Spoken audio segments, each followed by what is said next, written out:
All right. So, yeah, thank you for coming here to my talk. Today, I want to talk about automated theorem proving with DL in Julia.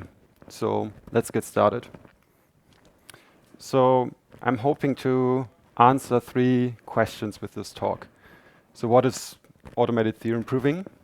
Why is automated theorem proving important? And what technologies enable automated theorem proving? So first of all, a little bit about my background. So I'm a researcher at KIT in Karlsruhe, and I'm researching methods for verification of cyber physical systems. So systems like cars, planes, or robots. And I'm currently working on a project to integrate theorem proving with Julia. So let's start with an example. So let's say you have this model in ModelingToolkit. So you have some variables, and this model models a heating system. So let's say this variable x is a temperature, y is some internal variable, and u is a control input of this system. And you have some dynamics. So somehow the dynamics of x depend on x itself and y, and y is somehow influenced by this control input. And then you have some event here on the bottom, and this gets triggered each time the temperature hits 19 degrees Celsius, and then you are turning the heating system on.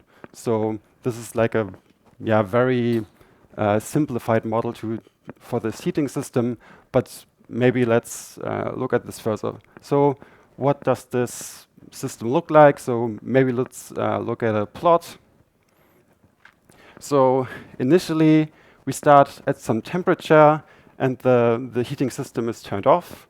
So the temperature is decreasing, and at some point, our event gets triggered, the heater gets turned on, and then it will just continue to heat the system. Of course, in a real-world setting, you would also want to turn it off at some point because it's getting hot in here. But this is just one possible trajectory of the system. So what if you had some uncertainty in your system? So what if your initial condition is not like a point, but it's some set? So let's look at this. So these are now like several trajectories of the system, and what we can see is, the behavior is like quite different in these scenarios. You always have like this kind of dip, but sometimes it's going up first, and so there's some variation in this behavior. And now someone, like for example, you're working with a company, and they tell you, okay, it's bad if the temperature goes below 17 degrees Celsius. So this should never happen. Maybe like our product will get destroyed. So how do we make sure that this is always the case? So maybe let's look at this differently. So let's look at this in phase space. So we have our 2 variables, x and y. And this blue box right here is our initial condition. So our initial condition is somewhere inside this box. And now let's simulate again. And this is what the behavior of the system looks like. So you can see there's like this edge in the graph. So this is where the event gets triggered, where you have like a discontinuity. And like judging by this plot right here, the temperature is never going below 17 degrees Celsius. So we're good, right? I mean, that looks pretty convincing, right? So the thing is, how do we make sure that we haven't missed something? So we have simulated some trajectories, but we haven't simulated all trajectories. So what can we do about this? So one way would be, okay, let's just simulate even more trajectories. Like maybe we can try to cover all the initial conditions like very tightly, and then we are done. But yeah, but maybe we need to simulate even more. So what can we do? So one approach would be to solve the equation analytically. So this is what the equation is in mathematical notation. So on top we have our differential equation, and it's a linear differential equation. Then in the middle we have our control, which is pretty simplistic. And on the bottom we have the condition we want to prove. And so we might approach this by actually solving this equation, then plugging this in and solving for the time of the event. And so maybe we could solve this analytically. But to me, this feels very cumbersome and error prone. I don't trust myself to do this correctly. I mean, you might have some experience with solving these equations by hand yourself, and like at least for me, most of the time I make some errors, and then the results don't match. So this is, yeah, might be a dangerous thing if you really want to trust your solution. And also this feels like a step backwards. So we have all these fancy tools in Julia to look at our differential equations, and now we're going back to paper and doing it all manually. So I don't know. And also, if we have more complicated systems, we might not be able to solve them analytically anyway. So this is, yeah, for this system this might work, but in general, how do we deal with this problem? Yeah, but what if we could automate this? So this is where my work comes in. So on the left-hand side, we have our MTK model, but now you might notice that we're using a different macro in the top left. This is my tool I'm developing right now, which I call Elenchos. And on the right-hand side, we define our model, and then we have this check macro. And on the top, now the colored condition is the thing we want to prove. Then in the middle, we have our assumptions. So this was the initial condition I showed you earlier, the box. And then we have this mysterious invariant.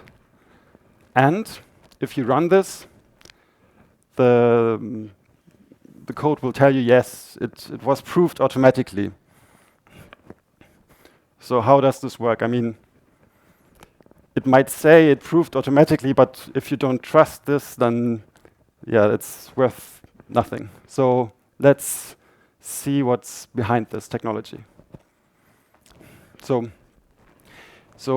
as you can see from this graph right here, you have your MTK model, and you can use my tool to convert this to a DL model. So DL stands for differential dynamic logic.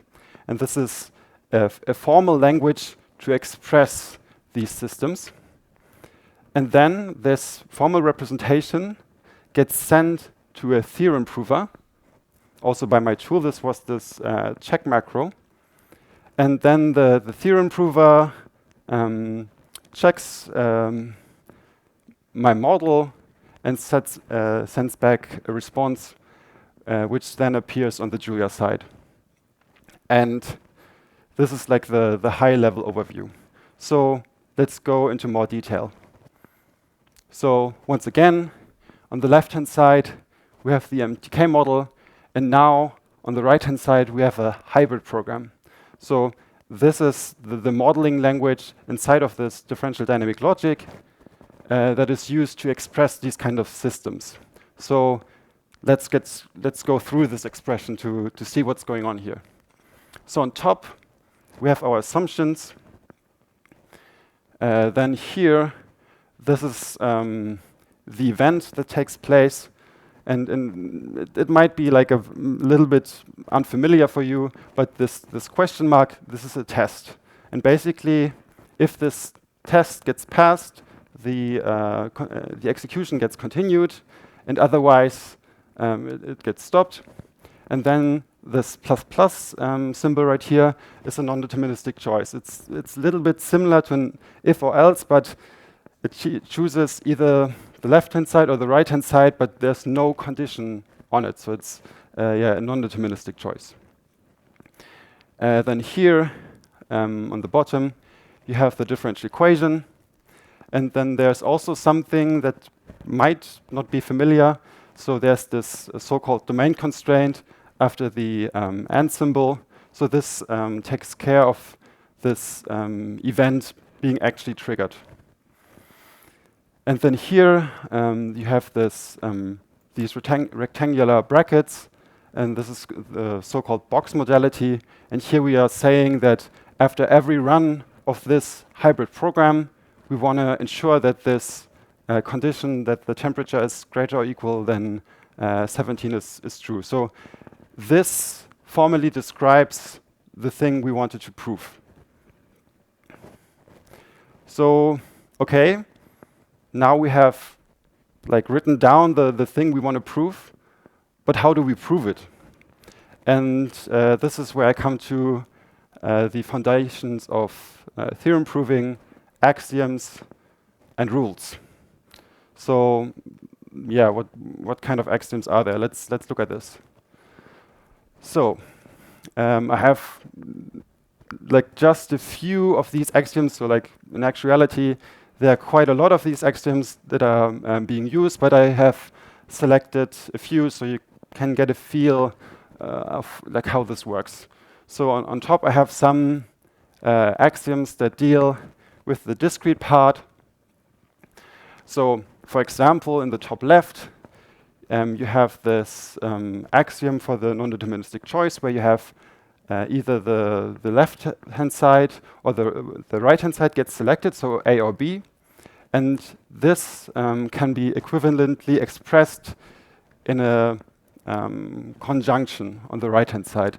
And so, like, to you, it might not be obvious right now, but somehow this is the thing on the right-hand side is simpler. And yeah, this is something we will see later on as well. And then there are some other constructs to deal with the other program expressions. And also, we have some axioms dealing with differential equations. And the one on top, this is something that might be obvious to a lot of you. So if you have a differential equation and you want to see if like a certain formula holds after running this differential equation, you might just plug in the solution. So this is, yeah, for like a fairly simple class of differential equations, you can use something like this. But then the one on the bottom, this is, yeah, more interesting, I think.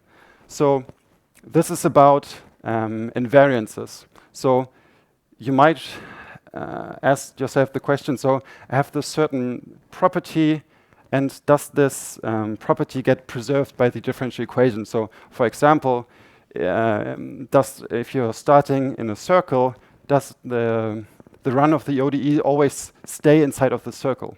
And the cool thing is that we also have a formula that can be equivalently expressed. And this, yeah, this is a little bit unfamiliar to some of you.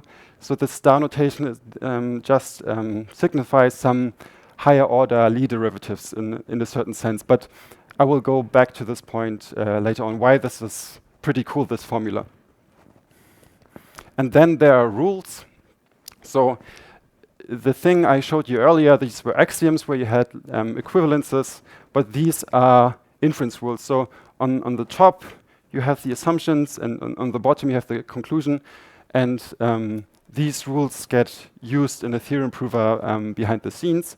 And I would just want to highlight one particular rule, and this is the loop rule that I have presented on the bottom here. And as you can see, in the bottom line, you have this star. And this star signifies a loop. And if you're using this loop rule, you can see that on the top row, where the A is, there's no star anymore. So this rule can be used to get rid of these loops. And this is with the help of these loop invariants. In this case, this is J, but we will talk about this. So the basic thing you do for these kind of proofs. So you apply these axioms on a top level, and then there are like two places where we need help. So one part are these loop invariants. So this is something that's really difficult to automate, to automatically find these. And as you saw earlier, this is also something we had to input into our checking algorithm. So this is sometimes where we need human intuition for these kind of proofs. And then the second thing is quantifier elimination. And I will talk about this. So let's first talk about loop invariants. Some things don't change. So this is the part where we had this invariant in our checker. So loop invariants have three properties. They are true before the loop starts, they are preserved by the loop body, and they imply the post condition. So these are a lot of words, so let's look at some pictures. So let's go through this. So earlier we wanted to prove that x is always greater or equal than 17. This is the black region right here. And then we have our assumptions. This is the blue region right here. And then now we want to visualize our invariant as well. And what you can see is that the blue region is inside the red region.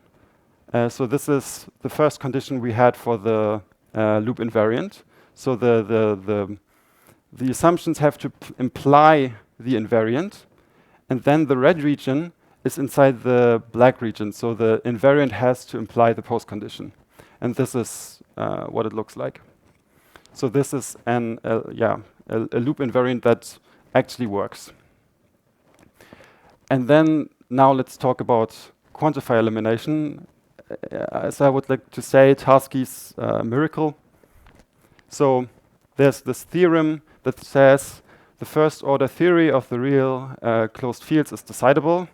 Okay, these are a lot of words, so what do they mean?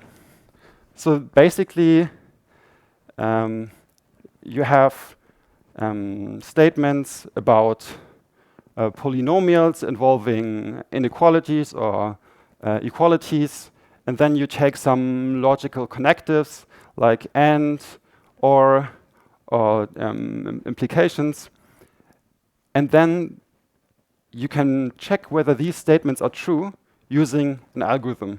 And to me, this is quite mind-blowing. So let's look at a few examples. So this is your calculus homework, maybe. So the first line is maybe something you did in your calculus class. So you want to check whether a function is Lipschitz. This is decidable. So there's an algorithm that can check whether this is true or false. So you don't need to do this. Then there are two ellipses, and you want to check if they intersect. This is decidable. So your computer can do this. Or you might have some polynomial inequalities, and you want to check whether they imply each other, and your computer can do this as well. So I think this is pretty awesome that this somehow works. So to me, this is a miracle. So what are the implications of that? So how does that go back to our differential equations? So let's look at an example. So we have like a very simple differential equation that models like a free fall. And we want to show that, check whether afterwards our position is greater or equal to 0. So we use our axioms to transform this statement. So we know the solution of this statement, so we can just plug in the solution, and then we have something like this. And now we have this quantified statements. So for this to be true, it needs to be true for all times. And then we substitute in our solution, and then we have this quantified statement. And the awesome thing is, we can just apply quantify elimination to this statement. And our computer will tell us this is wrong or this is true. And so we started with the differential equation question, and our computer told us yes or no. And this is cool. Of course, in this case, this is quite limited because we knew the solution. So yeah, it's boring. So let's get back to the axiom I showed you earlier. So the axiom on the right-hand side is also like a formula of real arithmetic. So this formula on the right-hand side, you can check with the computer. So you have on the left-hand side some like general invariance question about differential equations, and you can check it using your computer. So, and the cool thing here is you don't need to solve the equation. You can just check it automatically. So I think this is a really mind-blowing fact. So how does this whole approach compare to other methods? So on the first row, we have simulation. This is what we started with, and it's really scalable. It's really efficient. These are the tools that are available in Julia, but of course, you don't really get any guarantees if you have some uncertainty in your system. Then there's reachability analysis, which is not as scalable as like normal simulation because you're using some sets to propagate your uncertainty. And you only have partial formal guarantees because you are always limited because you cannot integrate over infinite time. And it's also available in Julia. Then analysis by hand.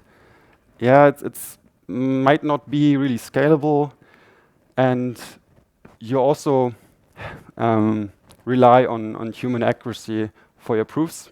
And unfortunately, it's not available in Julia. And now, theorem proving is also only moderately scalable because we rely on this quantifier elimination algorithm, and as far as I'm aware, it scales doubly exponentially in the dimensionality of the problem. So, yeah. But we have full formal guarantees, which is awesome. And now with my work, this is also available in Julia, but yeah, it's still work in progress. So, in summary, theorem proving offers a new way to analyze your models. I think in the Julia community, we are usually relying on numerical methods, but this gives a new modality to analyze your model completely symbolically, which is pretty cool, I think. And it can be used to get formal guarantees for your models, which is oftentimes not possible with the tools that are currently available. And yeah, it's a great addition to the already existing tools. So you cannot like one big challenge is finding these invariants, and this is where other tools like simulation can help you come up with an intuition of systems to come up with these techniques. So I think like the future is in combining these tools. Yeah, if you want to reach out, we have a Zulip, and if you want to know more about the theorem prover, we also have a website. So, yeah, thank you.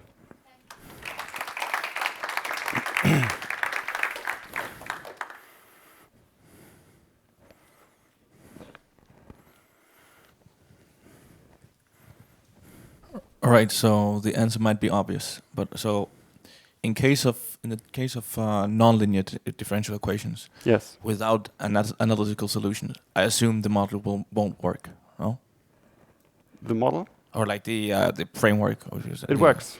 Oh, It's like the ODEs can be like it can be in a very large class of Noetherian functions. So you have polynomials, you have sine, you have cosine, you have exponentials, and the kind of properties you can investigate are semi-algebraic, so differential inequalities and equalities of polynomials with conjunctions and disjunctions. So it's pretty general, but this is something that like a lot of numerical tools maybe can't offer. Yeah. Have you tested it for more complicated models or these? Yeah, so there are case studies out there and available. Cool. Yes. Yeah, very nice talk. Thank you. I didn't quite get, how did you put up this this invariant part in your example? How was that described? Or I mean, how did you come up with it? And what's the actual sort of role of that in your? You plotted it as this red thing, but where did that come from? So this is, I guess, like this is the loop rule. So when you are, or maybe let's go back to the model itself. So this is something I didn't really talk about, but like in the not the last row, but in the row above this, you can see this star. And like in order to process this model, you somehow need to get rid of this star. And this is where these invariants come in. So this is the thing that doesn't change during the loop somehow. And this is where we need human intuition. So the way, like specifically for this example, I looked at some plots and I simulated a lot and it's okay, yeah, this is maybe like a polynomial and let's try a polynomial. It didn't work. Maybe let's tune some parameters, and then it worked. And then like, this is the cool thing. Once it works and it proves it's correct and I'm happy, but like coming up with these invariants is not easy. So like there's no general method to come up with them. So just to follow up, is it something like an energy conservation law? Is that an example of an environment? So yes, like this is one type of invariant, like the energy of the system doesn't change. But like it might not always be a useful invariant. So because you also have these two constraints. So it might be preserved during the loop body, but you also want it to follow from the initial conditions and imply the post conditions. So you might have some energy that stays the same, but it's like not useful for your proof. This can also happen. Yeah. Next question, maybe the last one.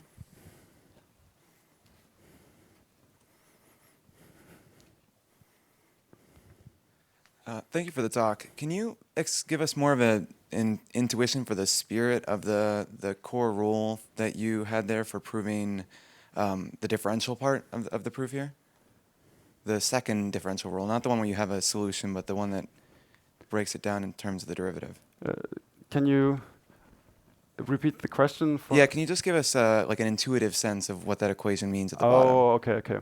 So the way I understand it is, so you have your property, and if you're in phase space, like locally, you can always say, okay, I'm either like leaving this set where I'm in, like if, for example, if I'm on the boundary, and like my differential equation flow says, okay, yeah, let's flow into the set, that I know, okay, this is like at least at this point locally, I know I will go inside. And like if you do this symbolically, you can somehow we can somehow consider all of these points at the same time. And sometimes the thing is, like your derivative at this specific point might be 0. So then like maybe if you had some calculus class in high school, you needed to look at some higher derivatives. And this is like, I guess, like kind of similar here. So locally the derivative is 0, so you need to look at some higher order derivatives. And the nice thing is that at some point you don't have to look at higher derivatives anymore. So like this terminates. There's like not an infinite chain of derivatives you have to look at, but like this is like a finite expression, and this is like how it works, I think, like the intuition behind it. All right, thank you.